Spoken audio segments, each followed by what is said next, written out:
নমস্কার, পাকবিচিত্রা সকলকে স্বাগত জানাই। আমি আজ আপনাদের সরস্বতী পুজো উপলক্ষে চিনির পায়েস করে দেখাবো। আমি যেভাবে বানালাম আপনারা সেভাবে বানিয়ে মাকে ভোগ নিবেদন করবেন, দেখবেন খুব ভালো লাগবে। আমার রেসিপিটি কেমন লাগলো আমার কমেন্ট বক্সে অবশ্যই কমেন্ট করে জানাবেন। আর এই ধরনের নতুন নতুন রেসিপি পেতে হলে আমার চ্যানেলটা সাবস্ক্রাইব করতে ভুলবেন না, আর নোটিফিকেশন পেতে হলে বেল আইকনটি অবশ্যই প্রেস করে দিবেন। পাশে থাকার জন্য ধন্যবাদ। আজ আমি আপনাদের আরেকটি নতুন রেসিপি করে দেখাবো, চিনির পায়েস। তার জন্য এখানে আমি 1.5 লিটার লিকুইড গরুর দুধ নিয়েছি। আপনারা চাইলে প্যাকেট দুধ দিয়েও করতে পারেন। চিনির পায়েস বানানোর জন্য এখানে আমি গোবিন্দভোগ চাল নিয়েছি 1 মুঠো, আমার হাতের 1 মুঠো চাল নিয়েছি। নিয়ে আমি 10 মিনিট ভিজিয়ে রেখেছি ধুয়ে। এখানে আমি চিনি নিয়েছি 4 টেবিল চামচ। এখানে মিষ্টিটা আপনারা আপনাদের পছন্দ অনুযায়ী দিতে পারেন। কাজু নিয়েছি 8 থেকে 9টা আমি মাঝখানে ফাটিয়ে নিয়েছি। চা চামচের 1 চামচ আমি এলাচ গুঁড়ো করে নিয়েছি। 10 থেকে 12টা কিশমিশ আমি জলে ভিজিয়ে রেখেছি। দেখুন, পায়েসটা রান্না করার জন্য কড়াইতে আমি অল্প একটু জল দিয়ে দিয়েছি যাতে তলায় লেগে না যায়। এখন আমি দুধ দিয়ে দিচ্ছি। এখন আমি 1.5 লিটার দুধ নিয়েছি, দুধটা দিয়ে দিচ্ছি।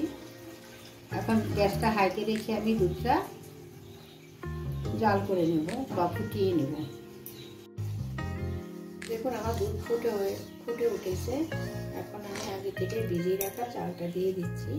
চালটা আমি একবার দিব না, অল্প অল্প করে এভাবে ছড়িয়ে দিব, দিয়ে একটু নাড়িয়ে দিচ্ছি।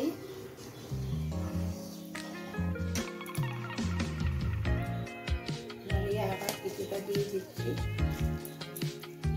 আবার নাড়িয়ে দিচ্ছি। এভাবে আমি সবগুলো চাল দিয়ে দিচ্ছি।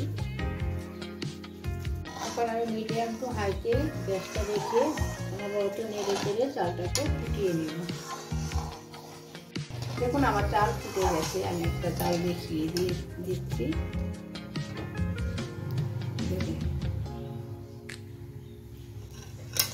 এখন আমি চিনিটা দিয়ে দিচ্ছি। এখানে মিষ্টিটা আপনারা আপনাদের পছন্দ অনুযায়ী দিবেন।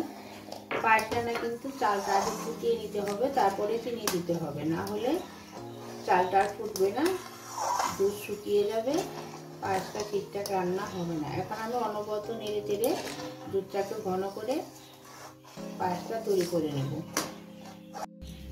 দেখুন, আমার পায়েসটা অনেকটাই ঘন হয়ে গেছে। এখন আমি কাজুটা দিয়ে দিচ্ছি।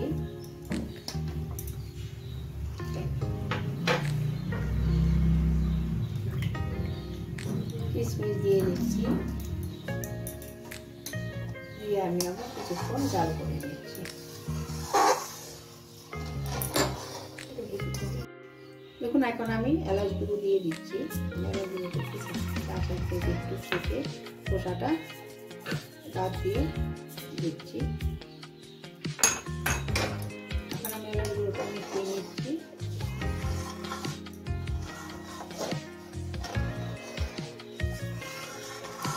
একটা হাতা দিয়ে ঘনত্বটা দেখিয়ে দিচ্ছি। দেখুন কতটা লোভনীয় হয়েছে। ঠান্ডা হলে আর একটু ঘন হয়ে যাবে। আমি এখানে আমার হাতের 1 মুঠো চাল দিয়ে পায়েসটা রান্না করেছি। আপনারা আপনার হাতের 1 মুঠো চাল দিয়ে পায়েসটা রান্না করবেন। চিনির পায়েস খেতে খুবই ভালো হয়। দেখুন, আমি এখন গ্যাস বন্ধ করে দিচ্ছি।